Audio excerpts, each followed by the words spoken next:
We have all made terrible one-move blunders in our lifetime, and in this position, it only took one terrible move from white to turn a completely winning position into a dead lost one.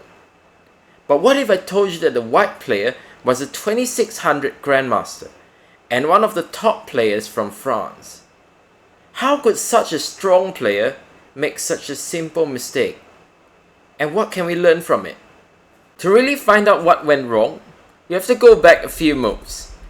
And as you can see, white came up with some very nice opening preparation, gained a huge lead on the clock, and as a result we got to this slightly better ending, where white was pressing with no risk.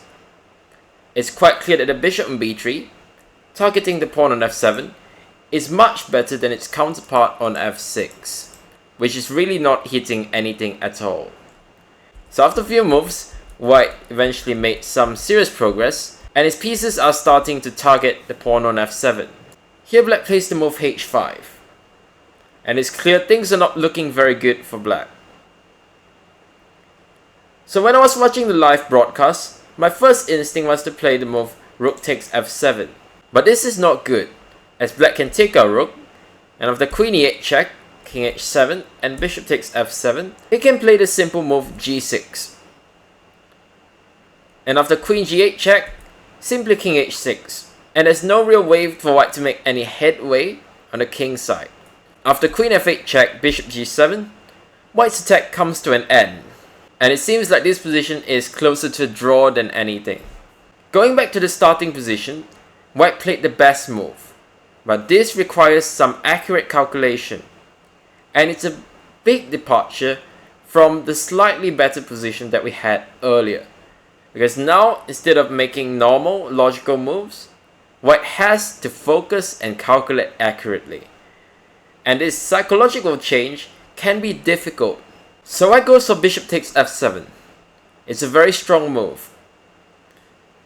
Black is forced to take the bishop, as if he plays a move like king h8, then now rook d7 followed by rook d5 is winning for white.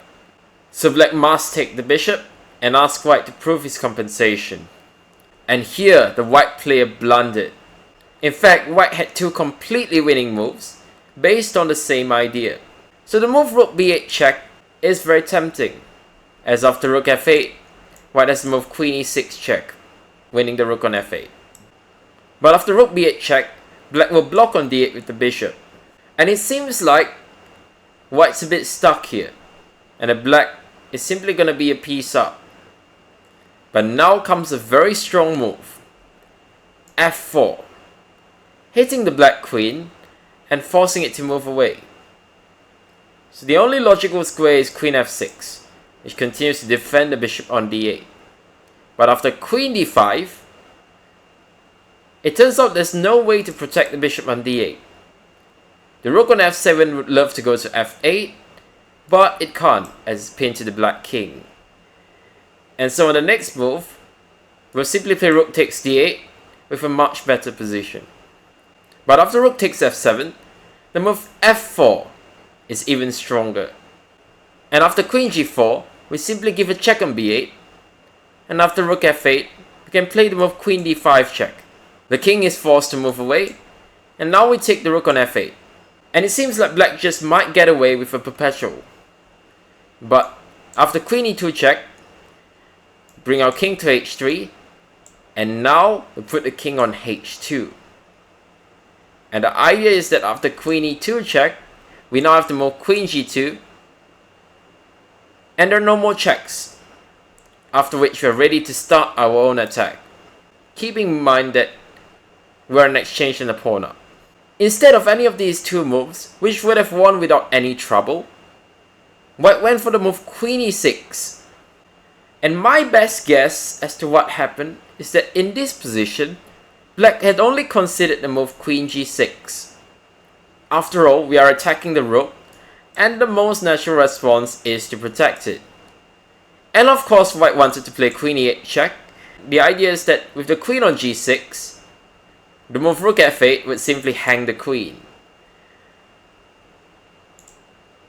And if black plays king h7, now we simply take the rook and we're a whole lot of material up with a continuing attack. But instead, black played bishop e7 and white immediately resigned. So how could such a strong player miss such an easy retreating move? There are a couple reasons why this could have been the case.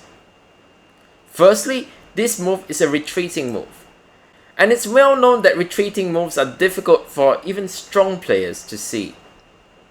So it's possible that he missed this move entirely. Perhaps he might also have forgotten that the queen defends the bishop, because otherwise the move rook takes e7 would win, exploiting the pinned rook on f7. As it stands, black can simply take back with the queen. This blunder becomes especially surprising considering that white had more than 30 minutes on the clock and spent just 30 seconds on this move. Perhaps this had something to do with the events that had transpired earlier.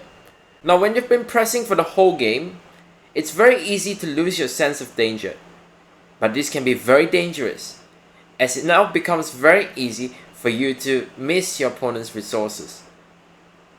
And this can happen especially often when white has been in control the whole game and suddenly there's a point where he needs to make an accurate calculation. And here, he fails to do so.